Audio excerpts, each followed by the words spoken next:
America అధ్యక్షుడు Donald Trump మళ్ళా మన భారతదేశం మీద దిగుమతి సుంకాలు విధిస్తా అని చెప్పి కాస్త బెదిరిస్తున్నాడు. ఈసారి ఆయన బియ్యాన్ని ఎంచుకున్నాడు. అమెరికా భారతదేశం నుండి బియ్యాన్ని దిగుమతి చేసుకుంటుంటుంది. ఈ బియ్యం దిగుమతి చేసుకోవడం వల్ల అమెరికాలోని రైతు నష్టపోతారన్న నెపంతో మన బియ్యం మీద ఆయన దిగుమతి సుంకాలు విధిస్తారని చెప్పడం జరిగింది. దిగుమతి సుంకాలను విధిస్తానన్న చెప్పిన తర్వాత దగ్గరండి మన ఇండియన్ గవర్నమెంట్ కానీ మన బియ్యం ఎగుమతిదారులు కానీ ఏమాత్రమూ చలించలేదు, బెదరలేదు. ఎందువల్లంటే ప్రపంచం మొత్తం మీద అత్యధికంగా బియ్యాన్ని పండించే దేశము భారతదేశం మాత్రమే. ప్రపంచంలోని బియ్యం పండిస్తున్న ఉత్పత్తిలో 28% భారతదేశం ఉంది. ఈ సంవత్సరం ఇండియాలో 151 మిలియన్ టన్నుల బియ్యాన్ని మనము ఉత్పత్తి చేశాము.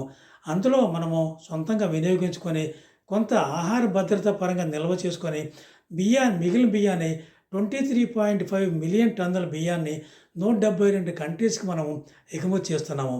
ఈ ఎగుమతుల విలువ $13 బిలియన్. $13 బిలియన్ అంటే $1,300 కోట్ల.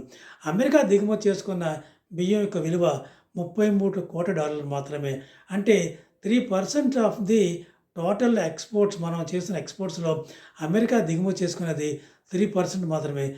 3% బియ్యం కొనుక్కుంటున్న దేశము మన ఇండియాని బెదిరించలేదు.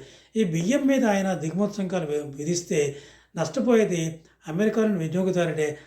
అమెరికాలోని వినియోగదారులు ఎక్కువ ధర పెట్టి బియ్యాన్ని కొనుక్కోవాలి. దానివల్ల అక్కడ ద్రవ్యోల్బణం కూడా బాగా పెరుగుతుంది. అమెరికా ఇండియా మధ్య ద్వైపాక్షిక ఒప్పందానికి చర్చలు జరుగుతున్నాయి. ప్రస్తుతం వాళ్ళ యొక్క ప్రతినిధులు ఇండియాలో చర్చిస్తున్నారు. కాబట్టి ఈ ద్వైపాక్షిక ఒప్పందానికి సుగమం చేయవలసిందిగా మన డొనాల్డ్ ట్రంప్ని కోరుతున్నాం.